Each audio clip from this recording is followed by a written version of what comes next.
美食台的网友们，大家好，我是朱利米，国家一级中式面点师。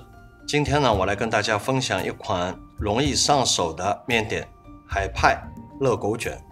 之所以叫它海派热狗卷呢，是因为中式面点的馒头皮胚包裹了西式的香肠。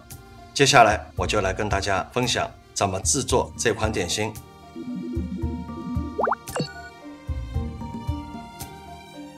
这就是面粉，中筋粉，倒在案板上，用手开个窝，加入酵母、五铝泡打粉，还有砂糖，常温的清水分次加入。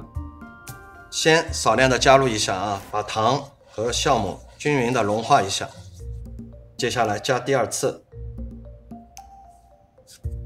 用刮板操拌一下我们的面粉，使面粉颗粒和水呢充分接触，操拌成大的雪花状。抓揉一下面团，把多余的面粉颗粒形成面团。当桌面上的干粉越来越少的时候，我们就要开始揉面。揉面的目的呢，就是把面团揉光洁、揉细腻，让里面的内部组织更加紧密有序。手工揉面呢，能很好的把爱传递到美食和料理当中，然后把这个美食和料理呢，再传递给每个家人。所以我一直坚持用手工揉面的方法来制作点心。手工揉面还有一定的健身作用。面团揉光以后呢，我们就要接下来的搓条下剂。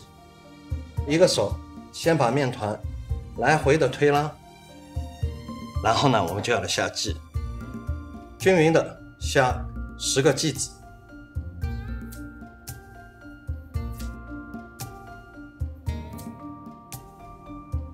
盖上我们的布，防止它风干。拿出一个剂子，这个切面朝上，搓成长条。因为它的面筋还很强，我们需要继续让它休息一会儿。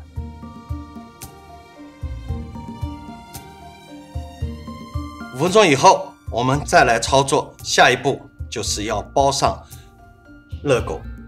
热狗肠呢，我们要选用脆皮的热狗肠，它表皮是脆脆的，里面是咸咸的，带有点甜，非常香，小孩子们肯定特别喜欢。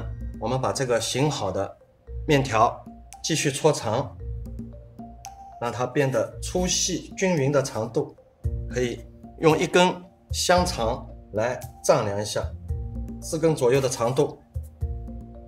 我们开始绕，第一头进去的时候呢，稍微斜一点，不要像捆绑大闸蟹一样绑得很紧啊，我们放的稍微松一点啊，就这样慢慢的延展下来。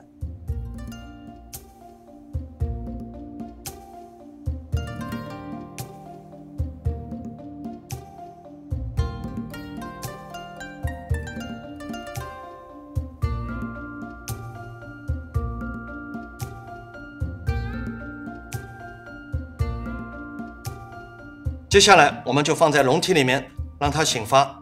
如果你的室内温度在30度左右，醒发20分钟到半个小时。温度如果再低的话，那醒发的时间会更长。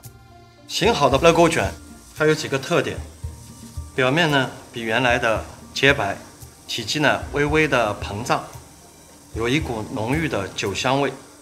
待我们水烧开以后，上笼蒸8到10分钟。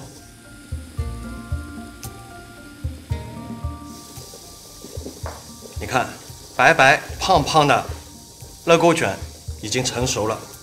趁它表面还有水分，我们撒上一点香草碎，给它这个平淡无奇的表面增加一点装饰，也可以适量的增加一部分的香气。蒸好以后的热狗卷，等它冷却以后，可以放到保鲜盒里面，放冰箱冷冻，这样保存的时间至少可以有3个月。想吃的时候不用解冻，直接放在蒸笼里面，让它加热就可以。蒸好的热狗卷呢，我们还要让它增加一道风味，就是捏上芝麻，放在油里面煎一煎，让它更加松脆香甜。底部刷上一层水，捏好了芝麻。锅烧了以后，加入这个油。这个油温呢，我们要达到150度左右，可以用这个竹筷子来表面看一下这个温度。筷子进去，旁边立马形成一串串小泡泡，这个就温度到了。我们把这个进去，你看啊，有点声音的，这个声音是很美妙的交响曲啊，听到就说明它底部在逐渐的脆啊。煎的时候呢，我们最好要旋转一下这个锅子，让四边都能均匀的受热。煎好以后，热狗卷的底部是呈金黄色的，它咬在嘴里会产生那种酥脆的响声啊，这是非常诱人的。接下来我们就可以出锅装盘，每个颜色都很漂亮。这个热狗卷我们连汗都没怎么出，已经做好了。好，我先来替大家尝一尝，好吧？蘸点番茄酱，多蘸一点，对自己稍微好一点啊。我先吃了啊。哦，还有点烫，底部很酥脆，不知道你们听得到这个声音吗？外表很松软，这香肠的口感又脆又扎实，一点都不能浪费。如果这个时候有一杯豆奶就更好，谢谢大家。